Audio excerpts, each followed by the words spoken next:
Hello guys, আমি ফেরি ধরে নিয়েছি। ফেরি নিয়ে আমি যাচ্ছি হচ্ছে ব্যারাকপুর শুটিং করতে। আগের ব্লগে আপনাদের বলেছি। তো একটু গঙ্গার চারিদিক দেখে নিয়েছিলাম, চুলটা একটু উড়িয়ে নিলাম। আর এই কাকা নিজেই মনে হয় এক্ষুনি নেমে পড়বে গঙ্গায়। যাই হোক, তিনি সব খুলে দিচ্ছিলেন।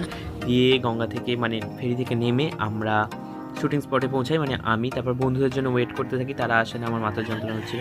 অনেক কষ্টে আমরা শ্যুটটা শুরু করলাম। দেখুন এইভাবে আমরা শ্যুট করি, শ্যুট চলে।